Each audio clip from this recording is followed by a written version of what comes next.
صدق اللہ العظیم۔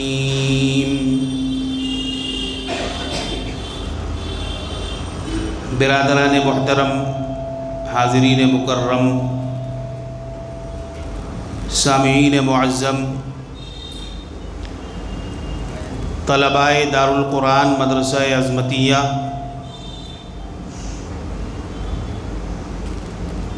اور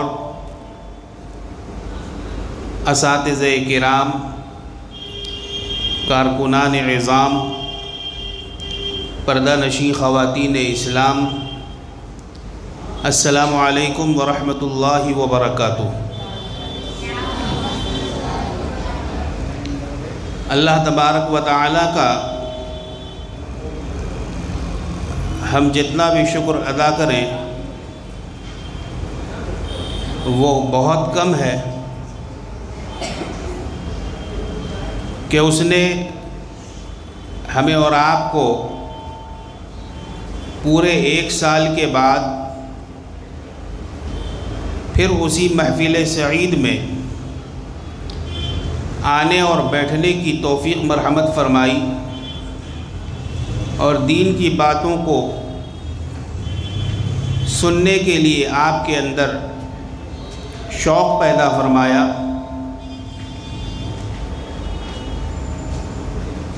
ہم اس کے بہت ہی ممنون و مشکور ہیں کہ اس نے ہمیں مسلمان بنایا، اسلام والا بنایا، قرآن والا بنایا، ایمان والا بنایا، ورنہ دنیا کی آج دوسری قومیں نہ جانے کہاں کہاں ٹاپلا کھا رہی ہیں اور کس طرح سے زندگی گزار رہی ہیں، کس طرح سے ان کے اخلاقیات ہیں، ان کے رہن سہن ہیں، ان کی تہذیب و تمدن ہے۔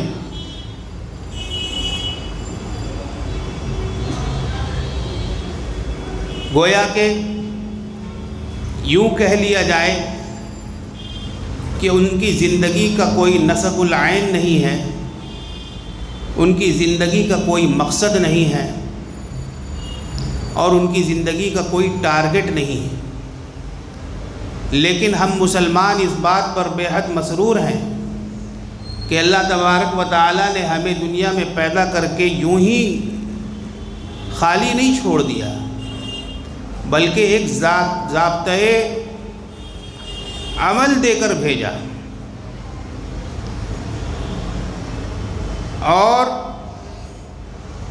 ایک راستہ بتا کر بھیجا، ایک ڈائریکشن دے کر بھیجا کہ اگر ہم اس طرح سے دنیا میں گزارا کریں گے اور اس طرح سے چلیں گے اور اس طرح سے ایک دوسرے کے ساتھ معاملات کریں گے اور دین کا کام اس طرح سے کریں گے، اللہ کو راضی اور اس کو خوش کریں گے، حضور کی نبوت اور رسالت کو مانیں گے اور ان کی سنتوں پر عمل کریں گے، صحابہ کرام کے نقش قدم پر چلیں گے اور اپنی زندگی کو بنائیں گے، سنواریں گے، تو یہ ہمارے لیے ایک اللہ کی طرف سے بہت بڑا منشور ہے، دستور ہے، اور ہمارے لیے بہت بڑا ضابطۂ حیات ہے، کیونکہ ہمارا عقیدہ ہے کہ ہر چیز اللہ پیدا کرتے ہیں، کائنات کو اللہ نے پیدا کیا، دنیا کو اللہ نے پیدا کیا، شجر و حجر کو اللہ نے پیدا کیا، زمین و آسمان کو اللہ نے پیدا کیا، جانوروں کو اللہ نے پیدا کیا، ہم انسانوں کو بھی اللہ نے پیدا کیا۔ یہ ہمارا عقیدہ ہے۔ ہم اگر صحیح زندگی گزاریں گے، ایمان کے ساتھ زندگی گزاریں گے، نیکیوں کے ساتھ، بھلائیوں کے ساتھ، اچھائیوں کے ساتھ زندگی گزاریں گے، تو اللہ تبارک و تعالی اس کا ثمرہ ہمیں مرنے کے بعد عطا فرمائیں گے اور دنیا میں بھی عطا فرمائیں گے۔ قبر میں ہمارے لیے جنت کی کھڑکی کھل جائے گی، ہم قبر میں جنت کا مزہ لینا شروع کر دیں گے، لیکن اگر ہم کسی کو ستائیں گے، رلائیں گے، پریشان کریں گے، کسی کو دکھ پہنچائیں گے، کسی کو ایذا پہنچائیں گے، تو اللہ تبارک و تعالیٰ کا وعدہ ہے کہ ہم ایسے بندوں کو جہنم کے گڑھے میں ڈال دیں گے، اور قبر ہی سے جہنم کا آغاز ایسے بندوں کے لیے ہو جائے گا۔ یہ اللہ کا وعدہ ہے اور ہمارا ایمان ہے، اسی کو مسلمان کہا جاتا ہے۔ میرے محترم بزرگوں اور دوستوں، دین کی باتوں کو سننے کے لیے جمع ہونا، دین کو سیکھنا، شریعت کو معلوم کرنا آج کے دور میں نہایت ضروری ہے، کیونکہ آج کا ماحول اتنا بگڑ چکا ہے، اتنا خراب ہو چکا ہے کہ ہم اور آپ اندازہ نہیں لگا سکتے۔ لوگ برائیوں میں، گندگیوں میں، برے کاموں میں،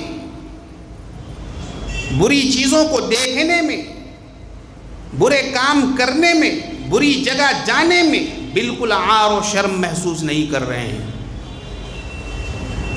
ان کو شریعت کی کوئی فکر نہیں، ان کو دین کی کوئی فکر نہیں، ان کو قرآن کی کوئی فکر نہیں، ان کو تعلیم نبوی کی کوئی فکر نہیں۔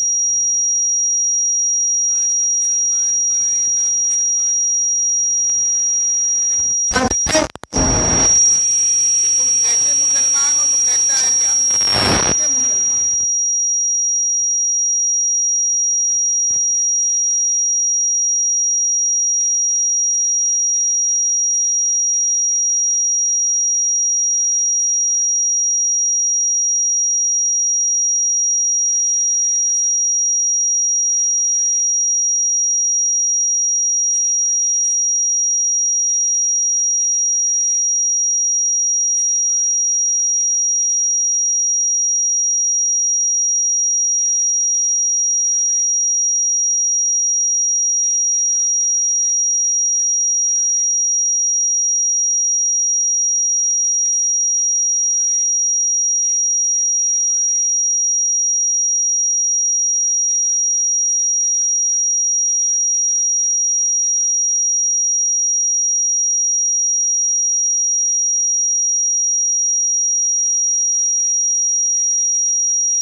محرم الحرام کے جلوسوں سے متاثر ہو جاتے ہیں۔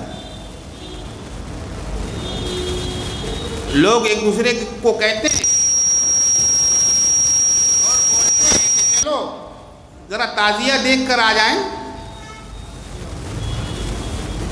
تعزیہ دیکھ کر آ جائیں، گھوم پھر کر آ جائیں۔ یہ کیا پکنک منانے کا مہینہ ہے؟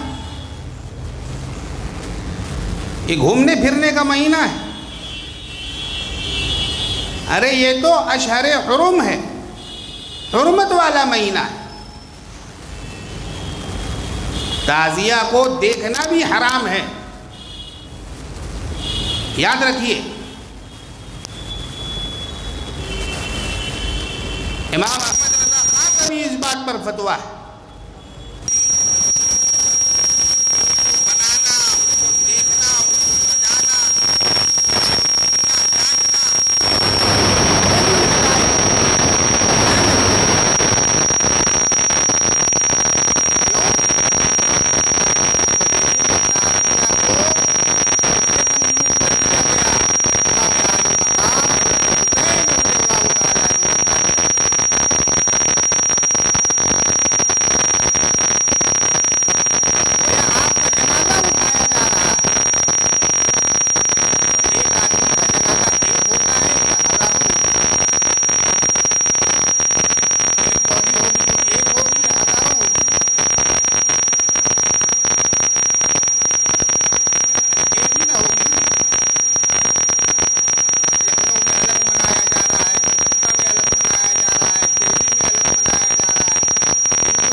اس کا پہلا مصرع میں نے آپ کے سامنے عرض کیا تھا، دوسرا باقی ہے، وہ سن لیجئے۔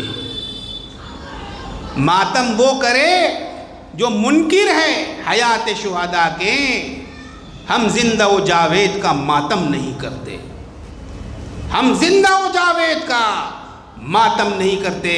میرے محترم بزرگوں اور دوستو، ہمیں ماتم کرنا نہیں سکھایا گیا، ہمیں تو صبر کرنا سکھایا گیا۔ اللہ نے قرآن میں فرمایا، یا ایھا الذین آمنوا استعینوا بالصبر والصلاۃ ان اللہ مع الصابرین۔ اللہ تعالیٰ نے ایمان والوں سے فرمایا، مسلمانوں سے فرمایا، قرآن پڑھنے والوں سے فرمایا، مسجدیں بنوانے والوں سے پڑھوایا، نمازیوں سے اور تلاوت کرنے والوں سے یہ بات فرمایا کہ اے ایمان والو، استعینوا، مدد چاہو، کس کے ذریعے سے؟ نماز کے ذریعے سے، والصبر، اور صبر کے ذریعے سے۔ میرے محترم بزرگوں اور دوستو، ہمیں تو یہ سکھایا گیا ہے، اللہ تبارک و تعالی ہمیں ان باتوں پر چلنے کی توفیق عطا فرمائے، اور جو باتیں میں نے شروع میں عرض کی تھیں اور جو آیات میں نے شروع میں تلاوت کی تھی، اس کا ترجمہ کرنے کا موقع اب میرے پاس نہیں ہے، کیونکہ میرا وقت اب ختم ہوتا ہے۔ انشاءاللہ کل کی مجلس میں دوبارہ حاضر خدمت ہونے کی شرف حاصل کروں گا۔ بس دعا کیجیے اللہ تعالیٰ نے آج جتنی باتیں میری زبانی آپ حضرات کی سماعتوں سے ٹکرائی ہے، اللہ انہیں ان باتوں پر عمل کرنے کی ہم سبوں کو توفیق عطا فرمائے۔ وآخر دعوانا ان الحمد للہ رب العالمین۔